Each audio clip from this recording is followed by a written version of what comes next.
എല്ലാ കൂട്ടുകാർക്കും ക്വിസ് ബുക്കിൻ്റെ പുതിയൊരു വീഡിയോയിലേക്ക് സ്വാഗതം. അപ്പോൾ ഇന്നത്തെ വീഡിയോയിൽ നമ്മൾ ഡിസ്കസ് ചെയ്യുന്നത് ഗാന്ധി ക്വിസ് ആണ്. ഇത് ക്വിസ് ചാലഞ്ചിലെ 3-ാമത്തെ ദിവസമാണ്. അപ്പോൾ നിങ്ങൾക്ക് ഈ വീഡിയോ ഇഷ്ടപ്പെട്ടാൽ ഈ വീഡിയോ ലൈക്ക് ചെയ്യാനും ചാനൽ സബ്സ്ക്രൈബ് ചെയ്യാനും മറക്കല്ലേ. വളരെ ചെറിയൊരു വീഡിയോ ആണ്, പെട്ടെന്ന് കണ്ടു തീർക്കാവുന്നതും പഠിച്ചു തീർക്കാവുന്നതേ ഉള്ളൂ. അപ്പോൾ നമുക്ക് വീഡിയോയിലേക്ക് കടക്കാം.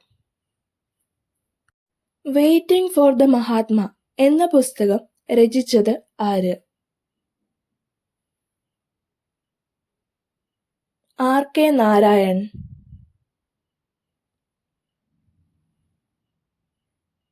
ഗാന്ധിജിയുടെ രാഷ്ട്രീയ പിൻഗാമി ആര്? ജവഹർലാൽ നെഹ്റു.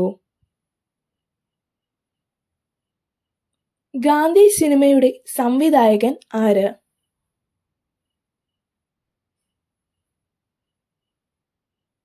Richard Attenborough. അനുകരണമാണ് ഏറ്റവും വലിയ ആത്മാർത്ഥമായ മുഖസ്തുതി എന്ന് പറഞ്ഞത് ആര്? ഗാന്ധിജി. രാജ്യസ്നേഹികളുടെ രാജകുമാരൻ എന്ന് ഗാന്ധിജി വിശേഷിപ്പിച്ചത് ആരെ?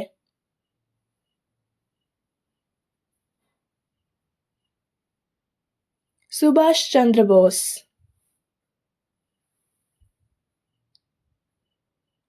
സത്യാഗ്രഹികളിൽ രാജകുമാരൻ എന്ന് ഗാന്ധിജി വിശേഷിപ്പിച്ചത് ആരെ?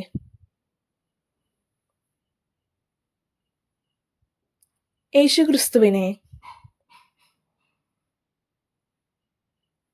മഹാത്മാഗാന്ധി ആദ്യമായി സമാധാന നോബലിന് നാമനിർദ്ദേശം ചെയ്യപ്പെട്ട വർഷം ഏത്? 1937.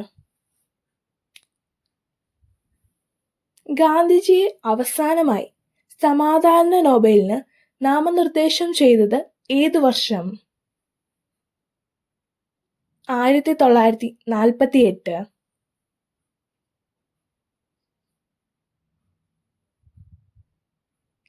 ഗാന്ധിജി ഇന്ത്യയിൽ നടത്തിയ ആദ്യ സത്യാഗ്രഹം ഏത്?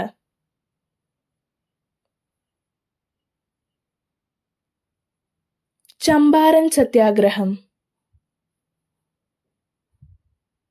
ചമ്പാരൻ സത്യാഗ്രഹം നടന്ന വർഷം ഏത്?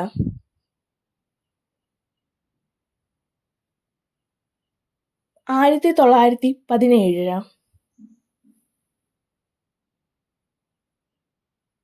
കേരള ഗാന്ധി എന്നറിയപ്പെടുന്നത് ആര്? ഇതിനുത്തരം താഴെ കമന്റ് ചെയ്യാൻ മറക്കല്ലേ.